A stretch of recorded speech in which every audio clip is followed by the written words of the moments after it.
México se ha convertido en uno de los ecosistemas más activos en la región, sin duda, con una fuerte participación en fondos extranjeros como SoftBank o Index Venture, pero también con una concentración importante del capital en pocas grandes rondas. Ahora, desde tu trinchera, ¿qué impacto tiene esta dinámica en el desarrollo y en el crecimiento de las startups, particularmente en México? Que decíamos que ahorita emprender, aunque no parezca, es mucho más fácil que hace 10 años, inclusive hace 5 que había dinero por todos lados.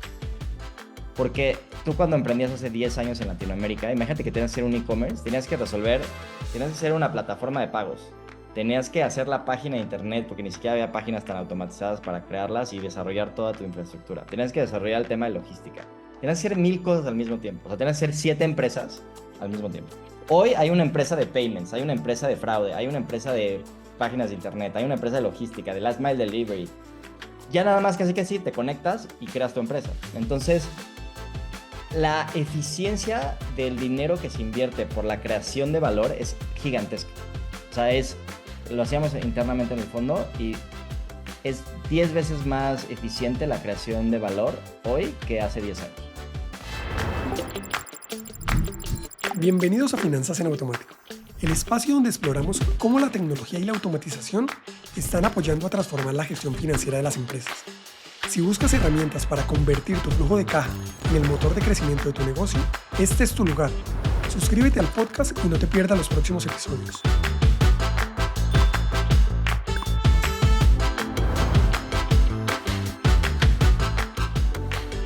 Hoy tengo el gusto de conversar con Luis Enríquez, una de las mentes más creativas y visionarias del ecosistema emprendedor digital de América Latina.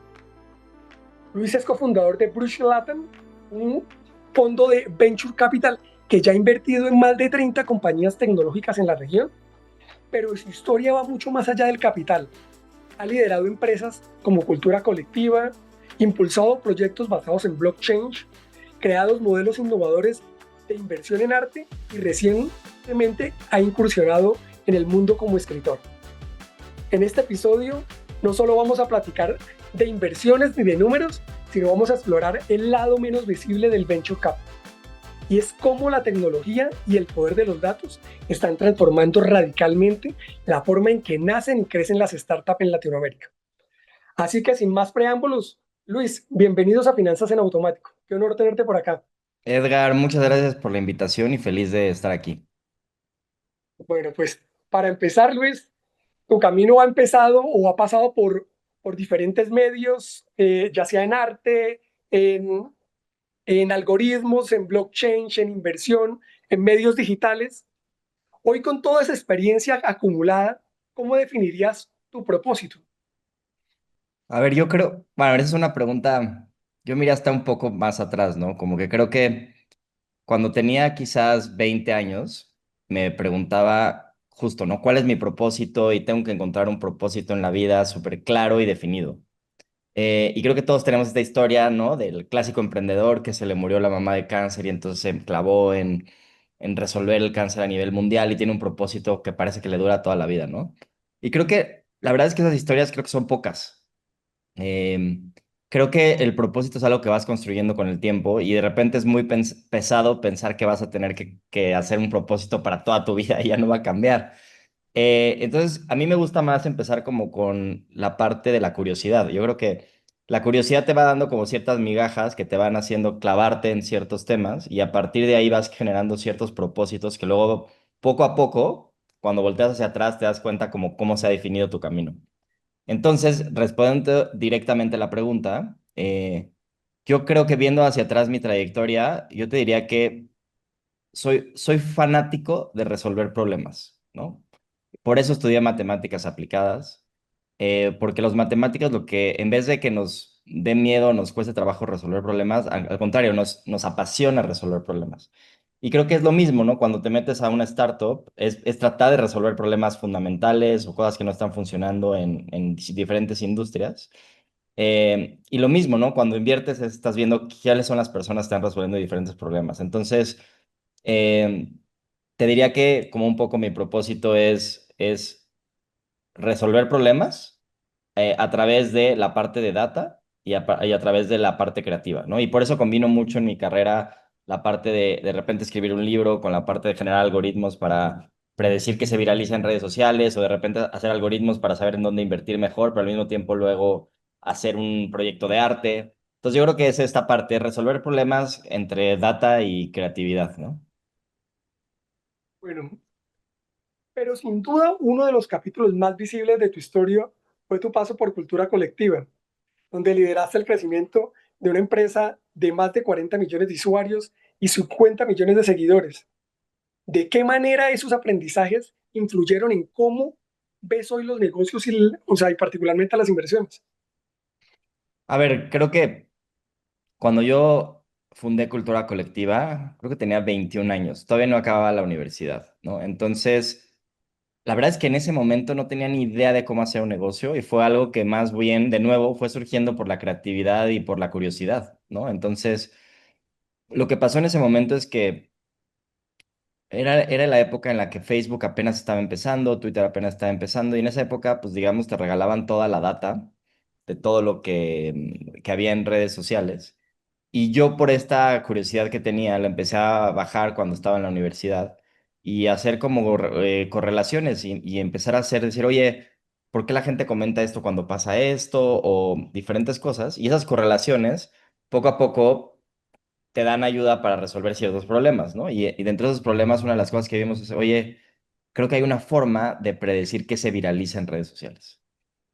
Y empezamos a hacer ciertos algoritmos. Por ejemplo, uno muy divertido era, tú ponías tres palabras y te lanzaba el título que con base en esas tres palabras maximizaba el alcance, o la fotografía con el título que maximizaba el alcance. Un poco como clickbait antes de que existiera clickbait. Y entonces eso fue lo que, digamos, como que el impulso inicial o esta migaja inicial de curiosidad, que luego nos llevó a crear un medio de comunicación que se llama Cultura Colectiva y que luego nos llevó a como crecerlo muy rápidamente por tener un ángulo bien diferente de hacer las cosas en medios, que era a través de datos y no a través de solamente la parte creativa, ¿no? Entonces yo creo que ese fue mi inicio, ¿no? De entrar en el mundo de negocios sin cero conocimiento de absolutamente de startups, ni de negocios, ni nada.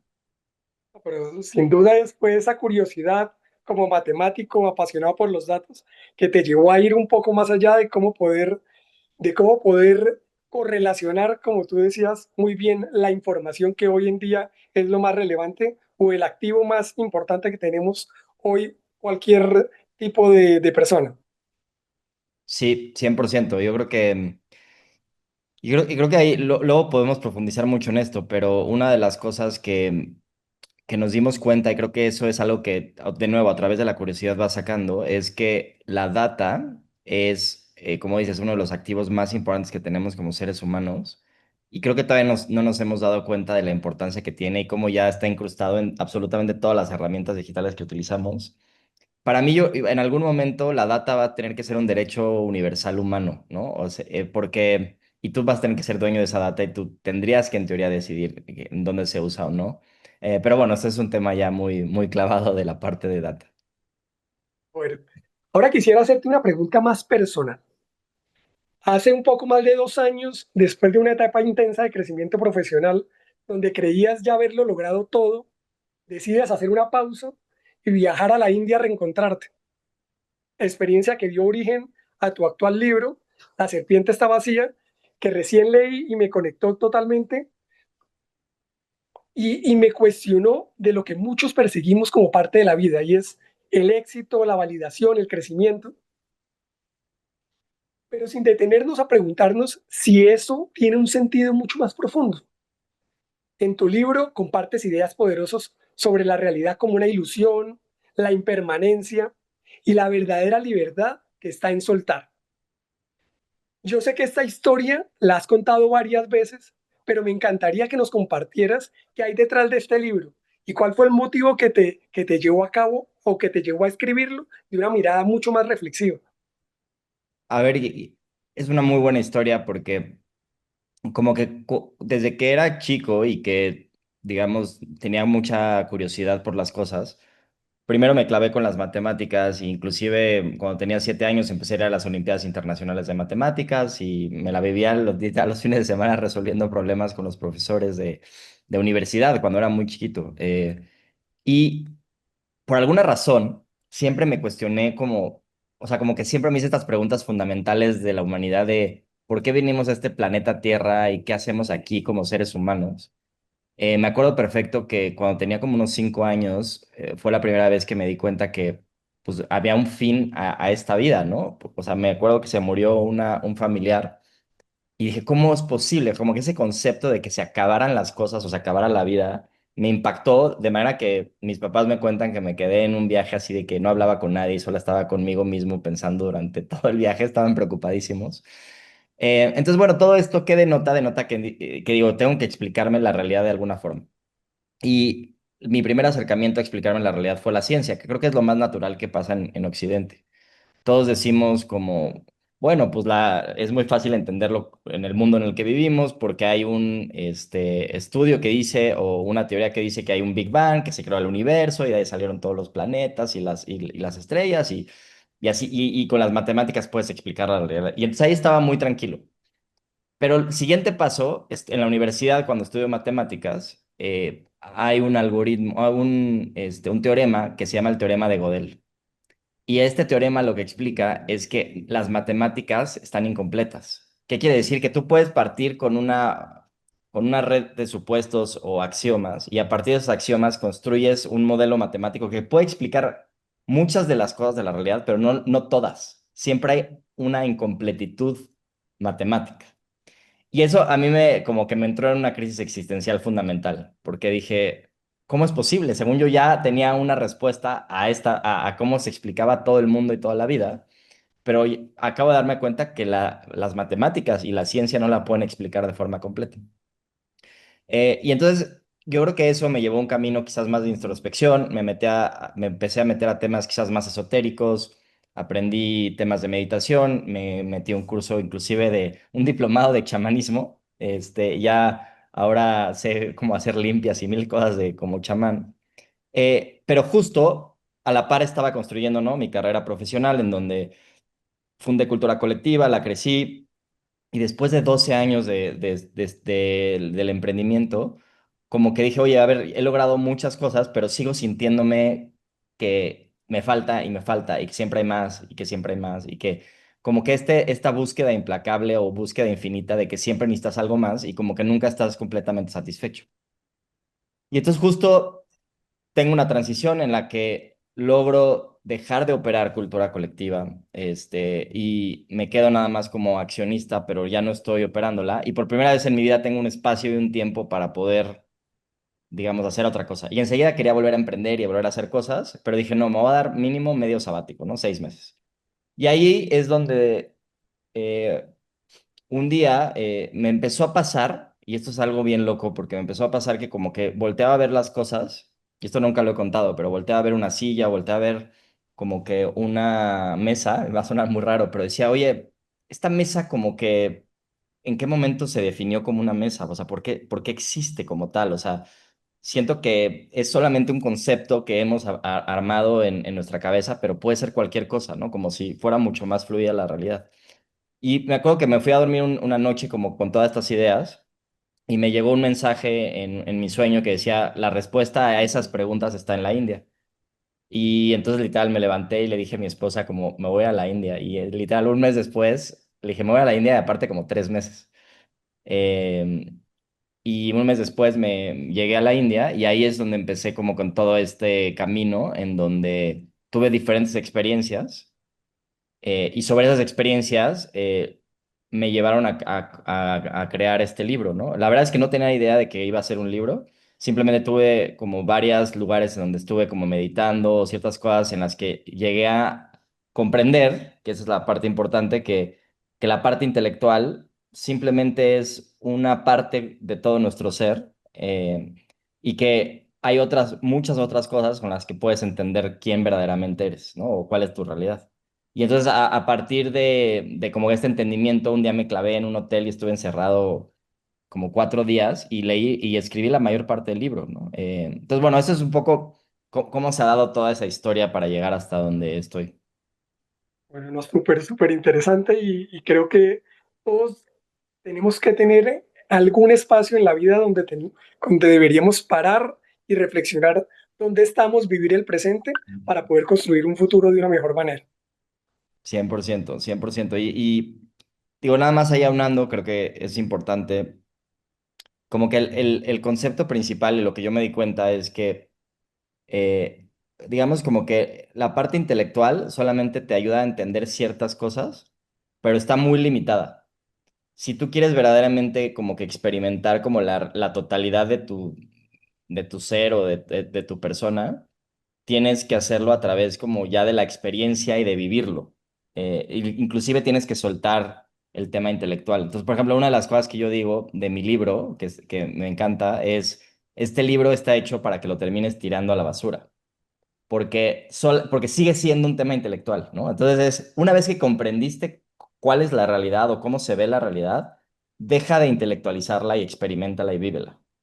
Y solamente ahí, cuando vives en ese, como digamos, presente o en ese lugar, es donde verdaderamente puedes entender como que quién verdaderamente eres, ¿no? Algo que subrayé del libro y que me gustó mucho es, que decías, a veces lo más sabio es no hacer nada. En realidad la sabiduría solo es la capacidad de regresar al presente, es entender que no hay nada nuevo que aprender, soltar el conocimiento, relajarse y ser.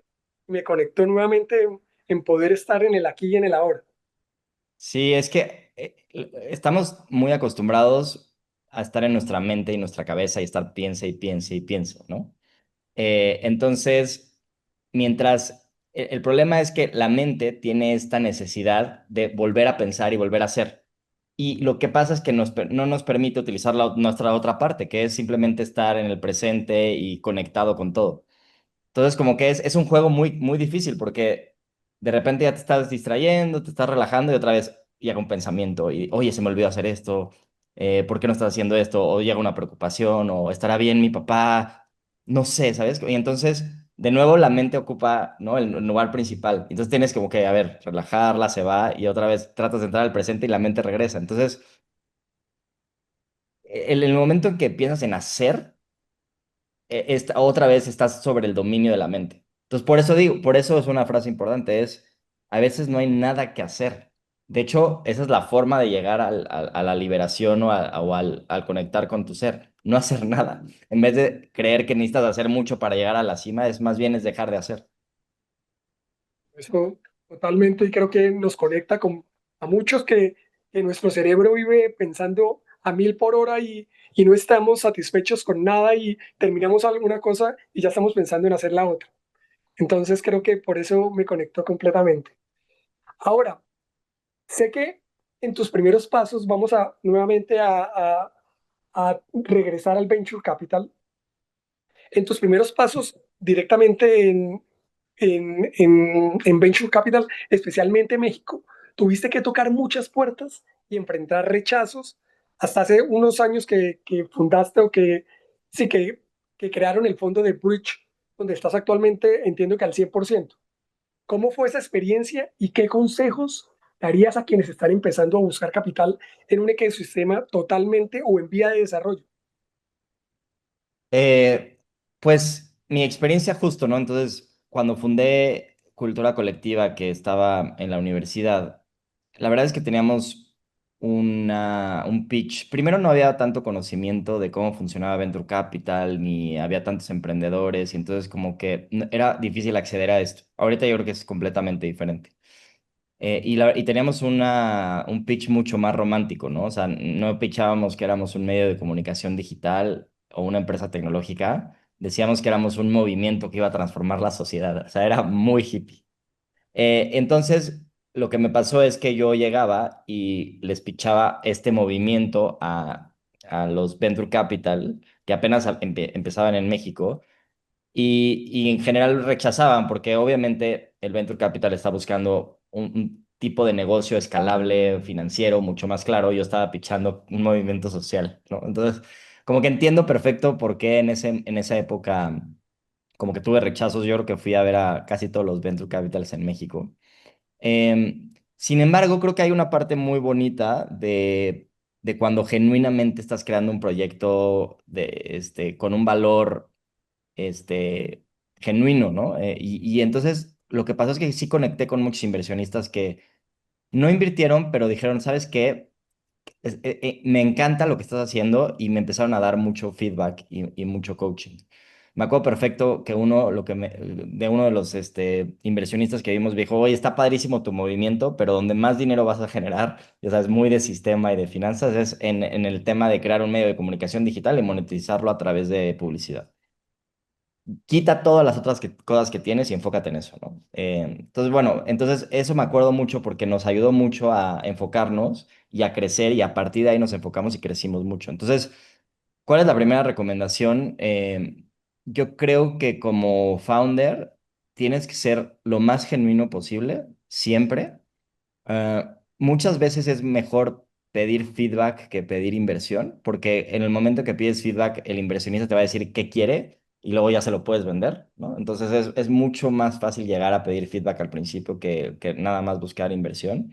Y la otra es lo que decía, conectar de forma genuina. Me pasa ahora del otro lado, ahora que estoy en el fondo de inversión o del otro lado invirtiendo, que luego hay emprendedores que te ponen en una slide, así como founder de un unicorn company y súper exitoso y así, cuando lo empiezas a como que ir un poco hacia atrás, te das cuenta que se pone como founder de una unicorn company porque, o sea, él le vendió un cachito a un amigo que luego, ¿no? Invirtió en una unicorn y se volvió unicorn y pues estás como que tratando de hacer una pantalla de algo que no es real y eso termina siendo mucho peor para el emprendedor que haberlo hecho al revés y ser como súper transparente de ver, hice 3 emprendimientos, me fallaron 2, este más o menos va bien. Como que esa honestidad y transparencia es mucho más valorada porque al final lo que estás invirtiendo es en un founder y este founder lo que quieres es tener confianza con él. Entonces, no quieres que te apantalle, lo que quieres es confío en esta persona que puede lograr estas cosas, ¿no? Yo creo que esa sería una de las cosas que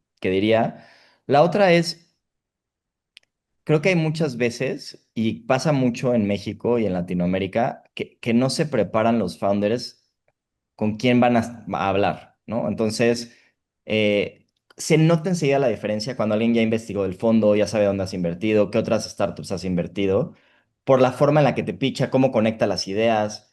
Y no es muy difícil, o sea, prepararte para una junta simplemente es hacer un research en LinkedIn, meterte a la página, ver qué otras portafolio companies, pero te sorprendería la cantidad de founders que ni siquiera hacen eso. Y es un diferenciador de qué tanto se prepara alguien y qué tan bien hace las cosas. Yo creo que esa es una parte igual fundamental. Nosotros inclusive en el fondo tenemos una variable que analizamos y le damos atención al detalle, que incluye cosas como esas, cosas como tener una presentación bien hecha, sin typos, tener un buen data room, con las cosas bien establecidas, un orden. Inclusive hay una estadística bien interesante que dicen que los founders que te responden en menos de 24 horas como inversionista las preguntas que le haces a través de mails o diferentes mecanismos, tienen el doble de probabilidad de levantar dinero que un founder que se tarda más de 24 horas. Entonces también es la intensidad, la velocidad de creación de cosas, ¿no? Entonces, por ahí va más o menos algunos tips que yo diría para el tema del levantamiento de capital. Bueno, y más allá de aportar capital, ¿a qué nivel hoy en día en Bridge se involucran en cada una de las inversiones que están haciendo? ¿Podrías pues, contarnos cómo ese acompañamiento operativo se da en la práctica, si es que lo hay? Sí, a ver, algo que creo que es fundamental y una de las razones por las que nosotros hicimos un fondo de inversión es que nos tuvimos una experiencia, a mí me tocó, digamos, levantar, después de en esta parte hippie y que me rechazaran todos los fondos, cuando me enfoqué en el medio de comunicación digital y lo crecí mucho, me tocó la posibilidad de ahora estar del otro lado e ir a pichar y que sí me invirtieran, ¿no? Y después de tener a inversionistas durante más de, yo diría, 10 años, en México, empecé a hablar con muchos otros emprendedores que ya les habían invertido otros fondos de inversión y nos dimos cuenta que muchos de estos operadores o inversionistas nunca habían necesariamente estado en una startup y entonces como que el feedback que te podían dar estaba muy limitado al tema financiero y muy abstracto a la parte de creación de empresas, o sea, gente que había leído libros pero nunca las había como llevado a la práctica. Y había otro rango de cosas en donde nos podían ayudar muchísimo los otros emprendedores, otros inversionistas. Entonces dijimos, ¿por qué no creamos un fondo de Venture Capital hecho por puros founders, donde podamos apoyar a los founders en todas estas cosas que los fondos tradicionales no te están ayudando?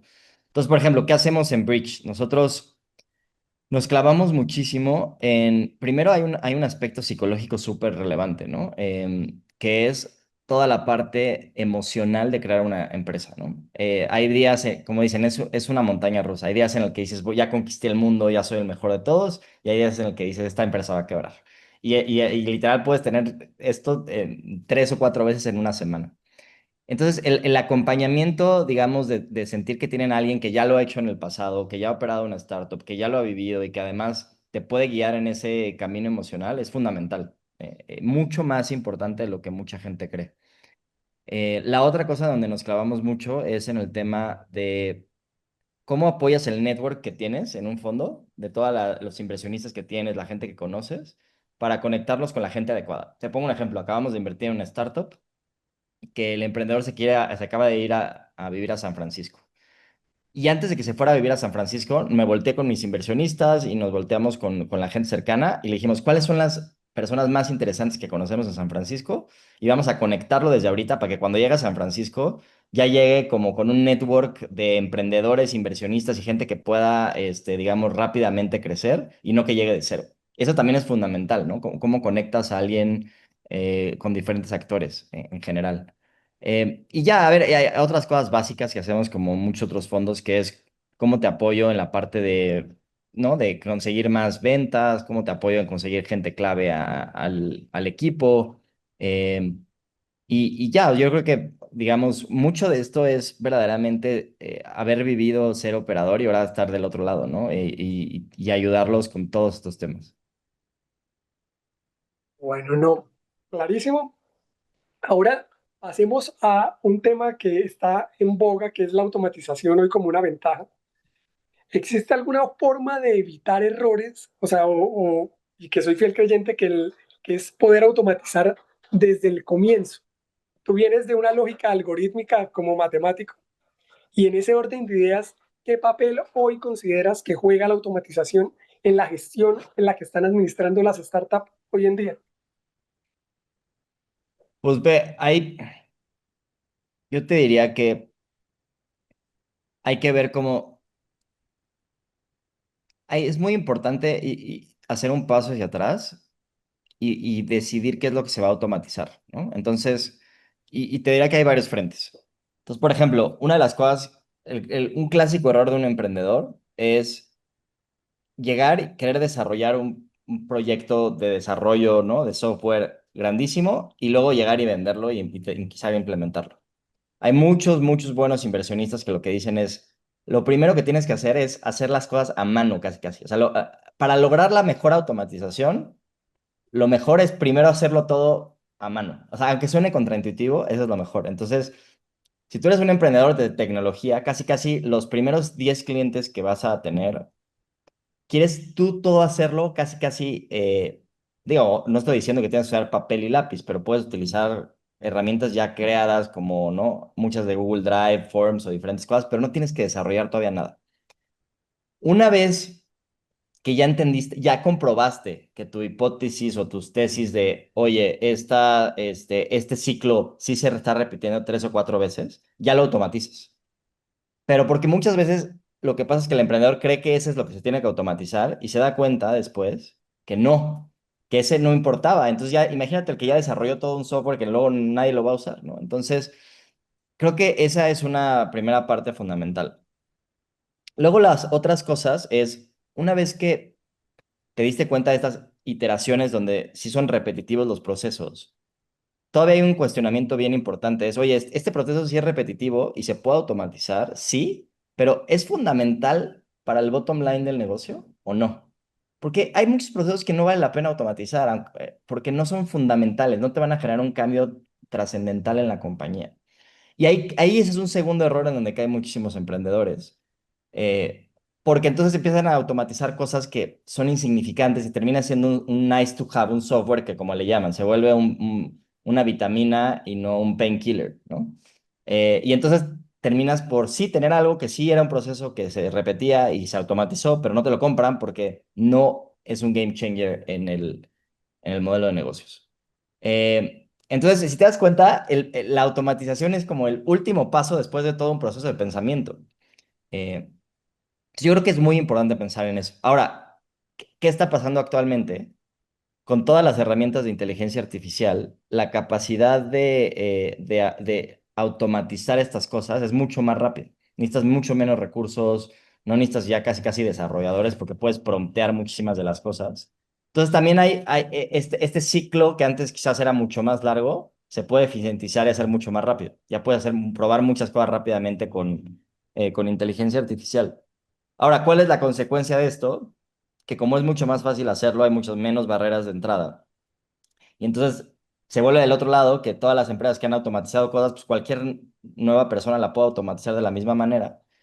Y entonces ahora la competencia no está en la creación tecnológica, y eso es lo que yo verdaderamente creo que el valor agregado no va a estar en la automatización ni en el desarrollo del software, sino en tu capacidad de generar una marca en la que la gente te tenga confianza y en la que pueda distribuir y los mejores para distribuir esta marca en todos lados, ¿no? Entonces, creo que ya no es un play de tecnológico, es un play de distribución y de marca. Pero ¿no crees que todavía existe un arraigo al usuario final donde hoy hace las cosas a mano, con las uñas, y llega alguien diciendo necesitamos automatizar porque es el presente o es el futuro? Y existe una reacción, o más, la gente no quiere y se opone a eso y por eso los procesos se hacen más lentos. Sí, de acuerdo, ahí te voy a poner un muy buen ejemplo, ¿no? Para hacerlo menos abstracto. Entonces, invertimos en una empresa que se llama Liebre. Liebre lo que desarrolló es unos agentes de inteligencia artificial que sustituyen el trabajo mecánico de los contadores, ¿no? Entonces, importante, esta persona antes de desarrollar su plataforma hizo el proceso que estamos diciendo, ¿no? Hizo casi casi, se fue con un despacho de contabilidad, con tres despachos de contabilidad, de hecho, analizó cómo funcionaban muchas cosas y de ahí se dio cuenta cuáles eran los procesos repetitivos. Después de los procesos repetitivos se dio cuenta cuáles eran los que literal eran fundamentales para el proceso de negocio y los empezó a automatizar. Entonces, ¿qué tiene ahorita? Lo que dice es, oye, si tú tenías a 20 personas en tu despacho de contadores, pues ya no, nada más necesitas a 10 porque yo literal te puedo sustituir a los otros 10 que solamente reciben la información y la digitalizan a mano, o miles de otras cosas que nada más están metiendo, ¿no? Un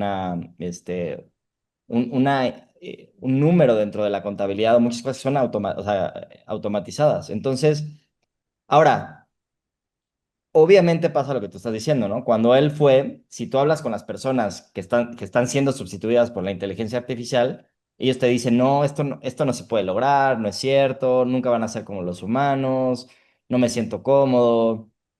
Y de acuerdo, pero entonces lo que pasa es cuando tú te vas a hablar con el dueño del despacho y le dices, oye, tienes un 10% de rentabilidad y ahora te puedes ir a un 50% de rentabilidad.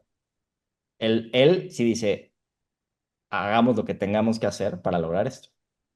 Entonces, es cuando ya conviertes una herramienta de automatización que verdaderamente está aumentando 5 veces tu rentabilidad y tienes el decision maker que va a hacer ese cambio porque le está ayudando directamente a tener mucho más ingresos, ¿no? O mucho más utilidad. Creo que ese es el ciclo en donde empiezan a funcionar las cosas. ¿Qué termina pasando? Y coincido muchísimo contigo que cuando no es tan fundamental esa automatización o tan fuerte el desarrollo tecnológico, entonces termina siendo lo que le llaman como este vitamin, ¿no? Que vas o sea, imagínate que este proceso de contabilidad lo que era nada más, oye, te automatizo tus facturas. ¿Tú crees que el CEO le va a poner atención a la automatización de facturas que va a decir, bueno, está bueno, eso no sé si me va a ayudar a mejorar el bottom line o no, pero suena bonito, es un nice to have, lo voy a tener en mi compañía? Es una conversión completamente diferente, ¿no? Generas 4 o 5 veces más utilidades. Entonces yo creo que por Claro, ahí va. hay que aterrizar los beneficios, los pros y los contras de poder automatizar como tú dices, de sacar de 20 personas, dejar solo 10, pues realmente el retorno de la inversión o el gasto que va a tener en un periodo determinado, pues va a ser infinitamente menor y el control que puede tener con una solución digital es absolutamente superior. Sí, 100%. Ahora, desde tu rol como inversionista, ¿qué tan importante es hoy la trazabilidad de datos operativos y financieros al evaluar una empresa? A ver, creo que es fundamental. Y te voy a poner un ejemplo. Hablando del algoritmo que nosotros desarrollamos un algoritmo en el fondo para entender qué puede ser una buena inversión. Y lo que hemos hecho es analizar miles de compañías en Latinoamérica y luego ver cuáles son las que han logrado levantar una serie A. Y entonces nuestro algoritmo lo que predice es la probabilidad de que una empresa levante una serie A, ¿no? Eh, y esto solamente es posible porque tenemos la capacidad de observar, ¿no? Y ver esta, como dices, esa trazabilidad de datos histórica de muchísimas compañías con el tiempo, ¿no? Si, si tú no tienes esta historia o estas cosas, se empieza a volver un problema muy importante en la compañía en términos de cómo sacas la información y cómo la regresas y la operas, ¿no?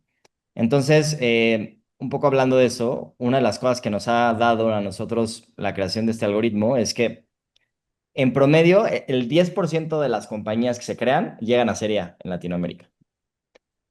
Con este algoritmo y con estas predicciones, nosotros lo que hemos logrado es que más del 55% de las empresas en las que hemos invertido, que están en ese periodo, han logrado llegar a Serie A. Entonces, de nuevo, es como si tú tienes bien basada tu data, la tienes bien trazada durante un periodo de tiempo y la puedes analizar, tienes resultados que te transforman tangiblemente tu operación. Bueno, no, eso yo sí soy fiel creyente que, como hablamos en su momento, en la medida que existan datos de calidad, se pueden hacer diversas cosas hoy con tecnología, llámese inteligencia artificial, pero si no dan la suficiente importancia a poder tener datos de calidad, pues si tú le metes basura a cualquier sistema, pues basura vas a sacar, ¿no? 100%. Entonces, por eso creo que es supremamente importante este tema. Ahora, has participado en proyectos muy innovadores fuera del venture capital tradicional, como Cubic, que democratiza la inversión en arte. Ahora, ¿qué inversiones te ha dejado o qué aprendizajes te ha dejado trabajar en estos modelos de inversión tan diferentes? ¿Y cómo ves que ese tipo de iniciativas están influyendo o se integrarán al ecosistema de inversión más tradicional? Em, pues ve, la parte de arte, a mí es algo que yo tengo una relación directa con esto porque mi mamá es artista, ¿no? Y desde que tengo uso de razón, me acuerdo verla pintando y creando arte, yendo a museos y acompañándola, ¿no? A exposiciones.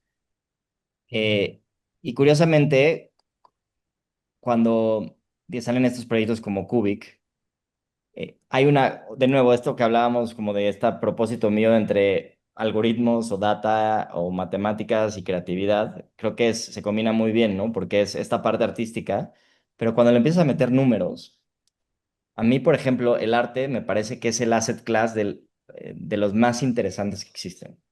Y te voy a poner unos datos. El Blue Chip Art, ¿no? Estos artistas súper reconocidos, que generalmente casi todos ya están muertos, no sé, Andy Warhol, Frida Kahlo, este, Picassos, ¿no? Todos estos. Las obras de arte, pues digamos, tienes una oferta limitada, porque ya no pueden producir más porque ya se murieron, ¿no? Y conforme pasa el tiempo, estas obras de arte tienen un crecimiento, yo te podría decir, 15 a 20% de rendimiento anual. Y el downside es casi nulo. O sea, es casi imposible ver que una de estas obras de arte se venda a un precio menor del que se había vendido anteriormente. Entonces, tienes un asset class no relación, o sea, que tiene poca correlación con los mercados públicos, con real estate, con muchas otras cosas, con un downside súper limitado y con un upside 20%, ¿no? 15-20%. Ahora, ¿cuál es el problema de este asset class? Es que el acceso pues está solamente para los billonarios, ¿no? Porque pues una obra de arte de Frida Kahlo te cuesta millones de dólares y lo mismo para todos estos.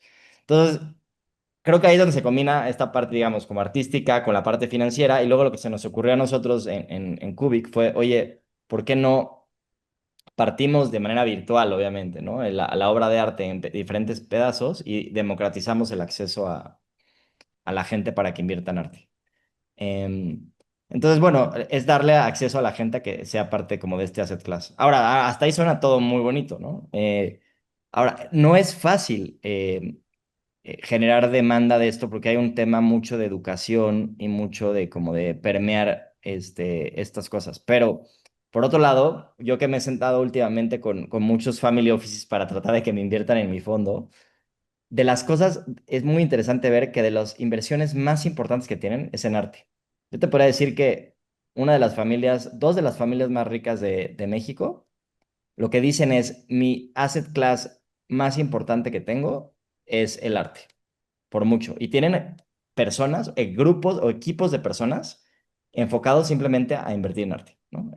Y tienen de las colecciones de arte más importantes de Latinoamérica. Entonces, bueno, eso es la parte interesante de arte. Bueno, y con todo eso sobre la mesa, la tokenización, las inversiones alternativas y el análisis de datos, que ya no es solo tendencias futuras, sino que ya están acá transformando mercados y modelos de negocio. Desde tu experiencia, ¿cómo ves que se están integrando estas áreas hoy y qué oportunidades o retos representan esta convergencia para los inversionistas y emprendedores en Latinoamérica? Híjole, a ver, hay varios reportes, ¿no? Que creo que BlackRock o diferentes asset managers internacionales o los fondos más grandes de inversión a nivel internacional hablan de la oportunidad de tokenización de los assets. Y yo creo que hay una súper oportunidad y la verdad es que, ¿qué es tokenizar un asset, no? Primero, porque creo que es muy importante entenderlo, es agarras, como yo le hice en algún momento con Cubi, que es agarras una obra de arte y la fraccionas en pedacitos como si fueran una empresa que tuviera acciones y cada acción le das un valor digital a través de un token, ¿no? Y entonces, ¿qué permite eso? Como ya no tienes una acción en un libro, en un despacho de abogados o en tu empresa, tienes ese libro, sino más bien esa acción ya la subiste a través de un token al internet. Entonces, ya esa acción o ese token lo puedes distribuir o revender en diferentes lados del mundo, inclusive en todo el mundo. Ahí digo, hay muchos aspectos regulatorios que hay que pasar para eso, pero esa es la ventaja. Entonces, una manera de entenderlo es como si toda la legalidad de las acciones que antes, no sé, si te quieres ser dueño de una empresa, tienes que ir y firmar un contrato y firmas un acta constitutiva o diferentes cosas, o una LLC en Estados Unidos. Todo eso vive en un mundo físico. En el momento que tokenizas todo eso y lo llevas al Internet, pues ya puedes, digamos, tener un acceso a distribuirlo por todos lados del mundo de manera interesante. Entonces, a ver, ¿qué pasa? Yo creo que lo que ha pasado, y me pasó a mí en Cubic, es que mucha gente confunde esta oportunidad de trillones de dólares de tokenización con democratizar el acceso a través del arte, como si ahí estuvieran los trillones de dólares de demanda. O muchos proyectos que hay de tokenización de real estate, ¿no? Y te dicen, no, pero ahora puedes comprar un cachito, una propiedad en Estados Unidos o en cualquier otro lado del mundo. Muchos de estos proyectos, yo creo que en el largo plazo van a tener un éxito, pero se les ha complicado mucho el tema de la demanda, ¿no? Al final del día, la gente no está tan acostumbrada a comprar esto y la demanda va poco a poco y va creciendo y así. ¿Dónde están las posibilidades desde mi perspectiva de tokenización más interesantes? Hay assets gigantescos que curiosamente no se pueden comprar en todas partes del mundo. Entonces imagínate que tú generas la deuda privada de Pemex, por decirte una cosa, ¿no? La petrolera más grande de México. O la deuda privada de América Móvil. Esta deuda privada, digamos, tú la puedes comprar quizás a través de un ETF en México, pero si vives en Singapur y eres un ciudadano común y corriente o un fondo de inversión, no es como que tan fácil acceder a la deuda privada de otros países, de otras empresas, o tan sencillo o con fees bajos. ¿no?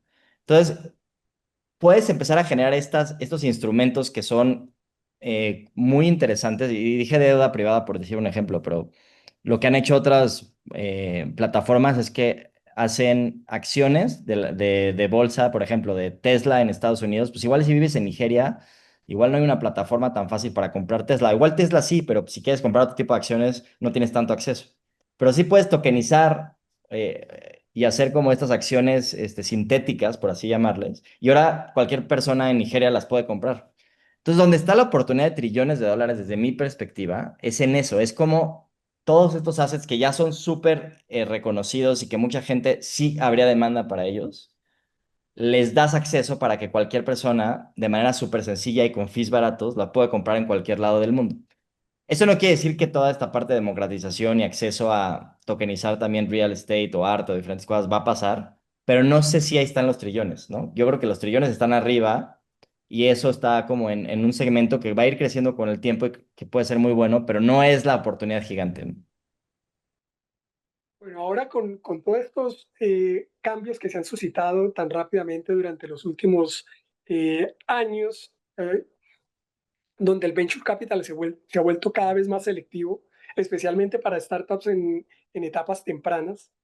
¿Cómo afecta esto a emprendedores que están recién comenzando y necesitan recursos pues, para validar sus ideas y poder escalar su negocio? Sí, a ver, creo que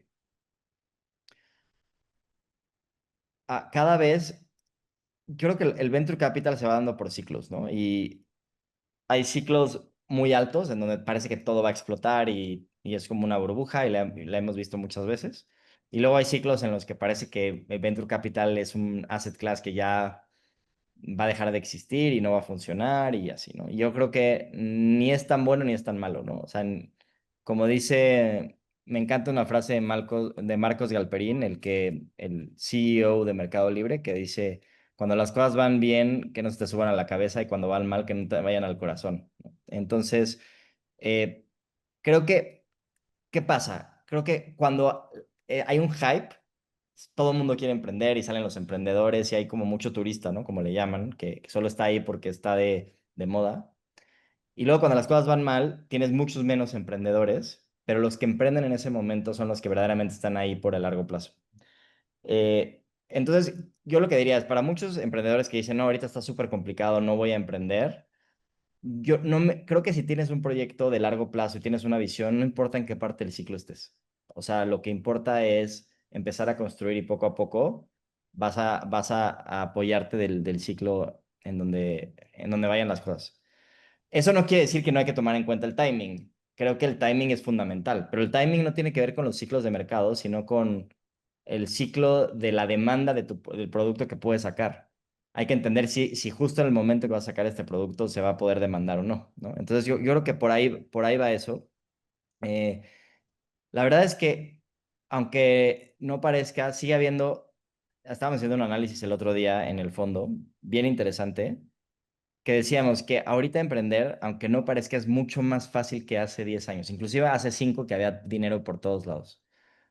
Porque tú cuando emprendías hace 10 años en Latinoamérica, imagínate que tenías que hacer un e-commerce, tenías que hacer una plataforma de pagos, tenías que hacer la página de internet porque ni siquiera había páginas tan automatizadas para crearlas y desarrollar toda tu infraestructura. Tenías que desarrollar el tema de logística. Tenías que hacer 1000 cosas al mismo tiempo. O sea, tenías que hacer 7 empresas al mismo tiempo. Hoy hay una empresa de payments, hay una empresa de fraude, hay una empresa de páginas de internet, hay una empresa de logística, de last mile delivery. Ya nada más que así te conectas y creas tu empresa. Entonces, la eficiencia del dinero que se invierte por la creación de valor es gigantesca.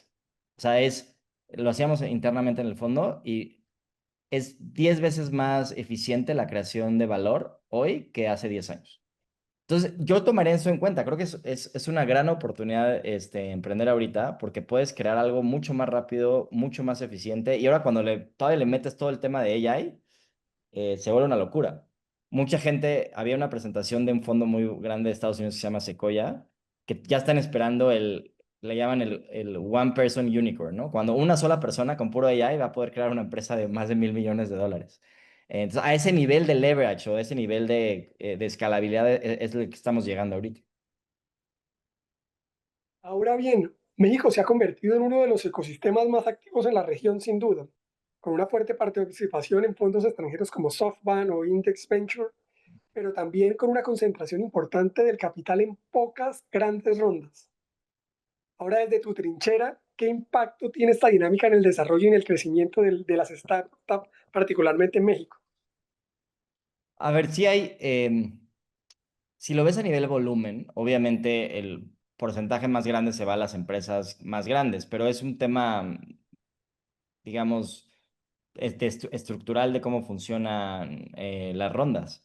Si lo ves a nivel frecuencia o la cantidad de inversiones, sigues teniendo tus 350 inversiones en early stage, en empresas que están empezando.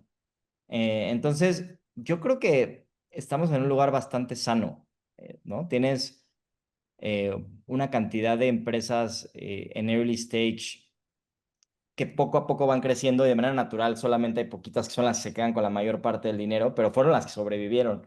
Pero abajo sigues teniendo de manera constante, si tú ves la data, y si no me equivoco, yo creo que si tienes unos 400 millones de dólares cada año que se invierte en Spanish Speaking Latam en súper empresas de súper tempranas durante los últimos 4 o 5 años de forma constante. Entonces, sí hay dinero y sí hay dinero constante para todas estas empresas iniciales. Ya que tocas el tema de que si hay dinero, ¿cómo visualizas tú la evolución del venture capital en Latinoamérica en los próximos 2 o 3 años? No sé si existirá algún cambio en la forma que estamos viendo hoy, cómo se están financiando las empresas o las startups tradicionalmente. Creo que hay un tema de consolidación importante y eso está pasando en todas las firmas de inversión o los asset managers a nivel internacional, en donde está habiendo muchas fusiones y adquisiciones. Eh, Cada vez, si tú eres un emerging manager y estás creando un nuevo fondo de inversión de cero, las estadísticas dicen que en los últimos años ha sido los años más difíciles para levantar un nuevo fondo como emerging manager de la última década, creo que. O sea, este año parece ser que es el más difícil de la última década. ¿Qué pasa? Lo que está pasando es justo lo que tú mencionabas un poco en las startups. Tienes 4 o 5 fondos en Estados Unidos, poniendo primero el ejemplo allá que se están quedando con el 50% de todo el capital y luego los demás, digamos, se están quedando con menos y muchos están desapareciendo. Y creo que no es muy diferente de lo que vamos hoy ya estamos viviendo en Latinoamérica, ¿no? En donde vas a ver mucha conciliación, va a ser muy difícil que haya nuevos fondos o nuevos emerging managers, eh, y eso va a permitir que queden como que firmas más grandes y más concentradas, ¿no? En la región. Ahora, creo que la oportunidad es tan grande en Latinoamérica que necesitamos crear muchos más fondos y tener como más capital para invertir. Entonces, no necesariamente creo que sea algo positivo. Creo que, eh, creo que esta parte del ciclo va a limpiar, por así decirlo, y va a dejar a menos fondos los que lo han hecho bien y los que tienen más fuerza. Pero como siempre va a llegar una nueva ola en donde va a empezar a haber nuevos emprendimientos, nuevos managers y se va a volver a como que a poblar. Y así es, ya sabes, como me encanta la frase de Schumpeter de destrucción creativa, ¿no? Que la economía es esta destrucción creativa en donde se destruyen cosas para crear nuevas mejores y se va mejorando en general el ecosistema. Hay que transformarlo de alguna u otra manera. Lo que está hoy en día no va a ser lo mismo que estamos o que veremos mañana y menos en 5 años, ¿no? Correcto. Bueno, ahora antes de cerrar, quisiera hacerte unas preguntas rápidas para conocerte un poco mejor. Empezando por qué libro tienes o que recuerdes que haya marcado tu camino, sumado a la creación y al desarrollo del último libro que acabaste de llevar a cabo. Yo creo que el de muchas vidas, muchos maestros. Muy bien. ¿Tienes alguna herramienta digital que no pueda faltar en tu día a día? Mm, mm, em, sí, yo te diría que, híjole, es que tengo muchísimas, pero Si tuviera que definir una, a ver, te diría que, estoy pensando, ¿eh? Tengo una que se llama Time Tackle, que me ayuda a organizar literal o sea, como optimizar mi tiempo. Y creo que el tiempo es lo más importante que tienes, más que el dinero. Entonces, no la dejo de usar todos los días. Herramientas de productividad que sin duda nos ayudan a enfocarnos y hacer lo que realmente importa, ¿no? Así es. ¿Tienes algún error que te haya enseñado alguna gran lección, sumado a lo que comentaste en algún momento de la salida a los fondos en tu etapa inicial como emprendedor? Em, sí, yo te diría que,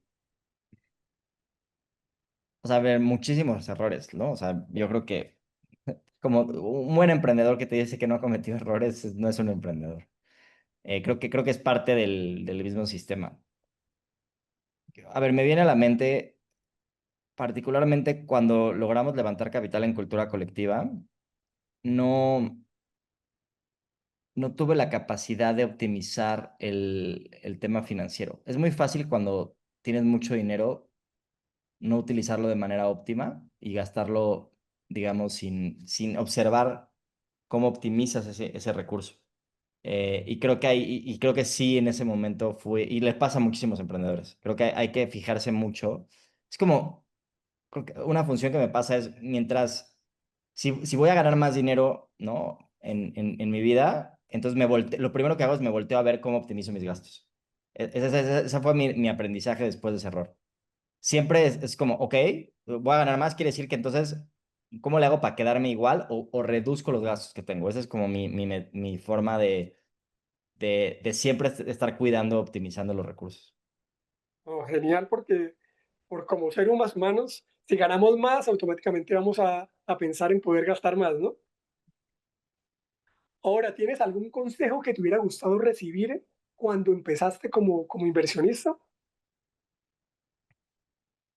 Como inversionista, dices. ¿Sí? O como emprendedor, si lo quieres ver en el sentido más amplio. Sí, yo creo que algo que me hubiera encantado que me dijeran es como que no me preocupara tanto.